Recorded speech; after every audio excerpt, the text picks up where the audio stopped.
कि India Germany जो है उनकी जो डिफेंस पार्टनरशिप है वो बहुत तेजी से बढ़ रही है और जर्मनी ने इंडिया को स्पेशल स्टेटस दे दिया मिलिट्री परचेज के लिए। अच्छा, अब सिचुएशन क्या है? जर्मन्स के मुंह में पानी आता है जब वो देखते हैं कि इंडियन प्राइम मिनिस्टर जाता है जाके फ्रांस से चीजें खरीद लेता है। ठीक है जी। अब फॉर एग्जांपल जर्मनी की एक कंपनी है TKMS, वो एक स्पेनिश फर्म है नवांतिया, उनके साथ compete कर रही है बिकॉज इंडिया को 6 सबमरीन चाहिए जिनकी हजारों करोड़ रुपए जिनकी वर्थ है। और जर्मन चांसलर भी आ गए हैं और सुनने में आ रहा है इनके बाद स्पेन के वजीर आजम भी आ रहे हैं ताकि वो डील लेके जा सके। ऐद बने इधर इधर यूरोपियन वजीर आजम जो हैं और जो चांसलर हैं इंडिया में लाइन में खड़े हुए हैं कि सर साढ़े को फैसला ले लो, साढ़े को फैसला ले लो। काम किया है इंडिया ने, अपने आप को इतना कैपेबल किया है कि दुनिया उसके पास आए। उससे वो एक बहुत बड़ी मार्केट है, वो 2 अरब की मार्केट है। 2 अरब की मार्केट कौन छोड़ेगा? हर मुल्क चाहता है कि वो 2 अरब की मार्केट को कैप्चर करे। चाइना वहाँ पर कामयाब नहीं हो सका क्योंकि इंडिया ने पॉलिसी ऐसी बनाई कि by Indian, be Indian, by India. India के फंडामेंटल इश्यूज काफी हद तक रिजॉल्व हो चुके हैं। अगर मैं पॉवर्टी की बात करूं तो पहले कहा जाता था वो बहुत पीछे, बट अभी तो पॉवर्टी काफी हद तक रिजॉल्व हो गई है। अदर देन दैट वहाँ पे IT हब है, वहाँ का जो लिटरेसी रेट है वो पाकिस्तान की निस्बत बहुत ज़्यादा आगे जा चुके हैं। तो इंटरनेशनल लिंकेजेस के लिए जो इंपॉर्टेंट चीज़ें ये होती है कि आपके फंडामेंटल चीज़ें पूरी हो जाए। हमारी कंट्री भी उसी में स्ट्रगल कर रही है। हम असल में आपस में एक दूसरे के साथ कंपटीशन कर रहे हैं जबकि हमें दुनिया के साथ कंपटीशन करना चाहिए। असल मसला ये है कि हम एक तो फिरकावारियत में बदल आगे कुछ सियासी बैकग्राउंड्स में एक दूसरे के साथ मुकाबले शुरू कर दिए, जबकि असल में हमारा अपना मुकाबला तो है ही नहीं। हम सारे वी आर पाकिस्तानी।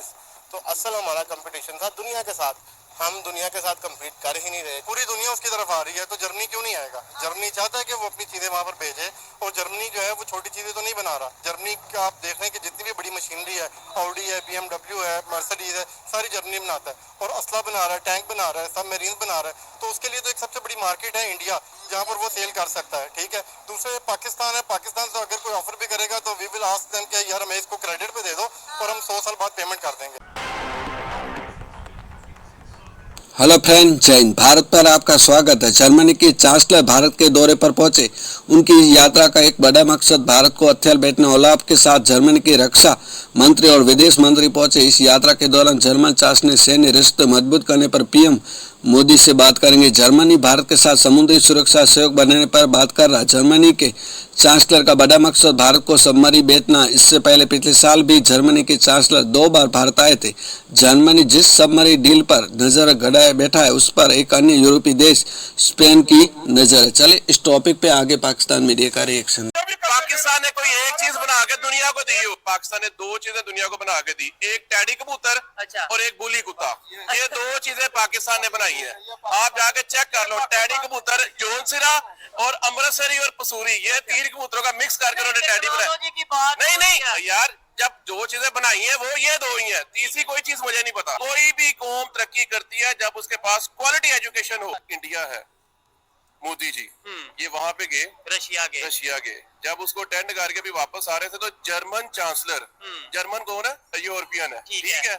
अब वो जर्मनी के चांसलर ने फोन किया कि मोदी साहब आप वापस कब आ रहे हैं? उन्होंने कहा यार मैंने रेस्ट करने लगा। नहीं मैंने आपसे मिलना है। अच्छा। एक तरफ ये कहा जाता है कि ये उसके अगेंस्ट है, ठीक है। अब मोदी साहब वहां से सेम डे जर्मन चांसलर अपनी पूरी कबीना बंदों के साथ मोदी साहब को मिलने इंडिया आ गया। इंडिया के फंडामेंटल इश्यूज काफी हद तक रिजॉल्व हो चुके हैं। अगर मैं पॉवर्टी की बात करूं तो पहले कहा जाता था वो बहुत पीछे, बट अभी तो पॉवर्टी काफी हद तक रिजॉल्व हो गई है। अदर देन दैट वहाँ पे IT हब है, वहाँ का जो लिटरेसी रेट है वो पाकिस्तान की निस्बत बहुत ज़्यादा आगे जा चुके हैं। तो इंटरनेशनल लिंकेजेस के लिए जो इंपॉर्टेंट चीज़ें ये होती है कि आपके फंडामेंटल चीज़ें पूरी हो जाए। हमारी कंट्री भी उसी में स्ट्रगल कर रही है। हम असल में आपस में एक दूसरे के साथ कंपटीशन कर रहे हैं जबकि हमें दुनिया के साथ कंपटीशन करना चाहिए। असल मसला ये है कि हम एक तो फिरकावारियत में बदल आगे कुछ सियासी बैकग्राउंड्स में एक दूसरे के साथ मुकाबले शुरू कर दिए, जबकि असल में हमारा अपना मुकाबला तो है ही नहीं। हम सारे वी आर पाकिस्तानी। तो असल हमारा कंपटीशन था दुनिया के साथ। हम दुनिया के साथ कम्पीट कर ही नहीं रहे। पूरी दुनिया उसकी तरफ आ रही है, तो जर्मनी क्यों नहीं आएगा? जर्मनी चाहता है कि वो अपनी चीज़ें वहाँ पर भेजे, और जर्मनी जो है वो छोटी चीज़ें तो नहीं बना रहा। जर्मनी का आप देख रहे हैं कि जितनी भी बड़ी मशीनरी है, ऑडी है, BMW है, मर्सिडीज है, सारी जर्मनी बनाता है, और असला बना रहा है, टैंक बना रहा है, सबमरीन बना रहा है। तो उसके लिए तो एक सबसे बड़ी मार्केट है इंडिया, जहाँ पर वो सेल कर सकता है। ठीक है, दूसरे पाकिस्तान है, पाकिस्तान से अगर कोई ऑफर भी करेगा तो वी विल आस्क देम कि यार हमें इसको क्रेडिट पे दे दो और हम 100 साल बाद पेमेंट कर देंगे। और जो आज जर्मनी के जो चांसलर हैं वो आज प्राइम मिनिस्टर मोदी से मिल रहे हैं। आपको पता है किस तरह मिल रहे हैं? CEOs from India and Germany they are also meeting. That is a level of seriousness. 800 बंदा जर्मनी से आया हुआ है। और इंडिया क्या कहता है जर्मनी को? That we have a clarity when we talk about the bright future. हमें क्लैरिटी है, हमें पता है हमने क्या करने जा रहे हैं। ये उन्होंने ज्वाइंट जो प्रेस कॉन्फ्रेंस दोनों मुल्कों के लीडरशिप ने की है उस पर बात हुई है। जर्मनी कहता है इंडिया को हम पार्टनर समझते हैं।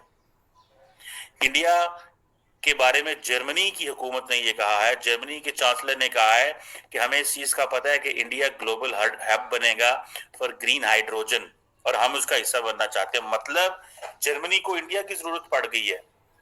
इंडियंस को जर्मनी पहुंचना है, इंडियंस को जर्मनी पहुंचना है, और जर्मनी कह रहा है कि ये ग्लोबल हब है ग्रीन हाइड्रोजन का, बिकॉज उनको पता है इतनी बड़ी कंज्यूमर मार्केट है, इतनी बड़ी इंडस्ट्री लग रही है, तो क्यों ना भाई बनेगा।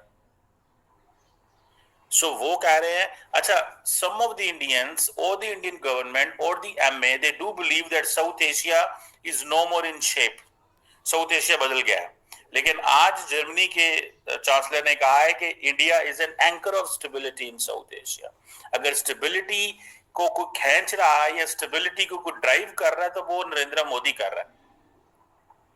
ये चीजें पाकिस्तान कहता था हम एशिया का ये बनेंगे वो बनेंगे, असी तो फंस गए। आज आपको पता है चाइना ने ये ऑफर किया अफगान तालिबान को टैरिफ फ्री ट्रेड। अफगानियों के पास रिसोर्सेज हैं और सारी दहशतगर्दी पाकिस्तान में ट्रांसफर हो रही है। रोजाना पाकिस्तान में हमले होते हैं। अफगानिस्तान में तो बिजनेस एज यूजुअल है, वहां पे तो बड़े नॉर्मल हालात चल रहे हैं, आपको पता है। क्योंकि अफगान तालिबान ने दहशतगर्द जमातों को कहा है कि हम आपको वो फीड तो नहीं कर सकते ना इतनी बड़ी जमातों को, तो वो है भी मोटिवेटेड। वो कहते हैं हमारी जान छोड़ो, जाओ पाकिस्तान जाकर बैठ जाओ, बड़ा मुल्क है उसको डिस्टेबलाइज करो, तुम्हें बहुत कुछ मिलेगा। है भी वहां पे बहुत कुछ। क्रिमिनल एक्टिविटीज भी वो करते हैं पाकिस्तान के अंदर, टका के क्रिमिनल एक्टिविटीज करते हैं। यानी कि पाकिस्तान में स्टॉक एक्सचेंज आज 90,000 पॉइंट पे चली गई, 90,000 पॉइंट पे। ठीक है, ये बहुत बड़ा माइलस्टोन समझा जा रहा था, एक बहुत बड़ी अचीवमेंट है। मुझे तो ऐसे लग रहा है कि पाकिस्तान की डेवलपमेंट ये होनी है जो मैं समझ रहा हूं। धमाके भी होने हैं, पॉलिटिकल इंस्टेबिलिटी भी रहनी है और कारोबार भी चलना है, मुझे जो नजर आ रहा है। What I can understand as a layman, जो मैं अंडरस्टैंड कर रहा हूँ। धमाके भी होने हैं, कारोबार भी चलना है, सब कुछ चलना है, लेकिन साथ साथ चलना है। ये मतलब ये नहीं होना 100% स्टेबिलिटी पाकिस्तान में नहीं हो सकती, मुझे नजर नहीं आती।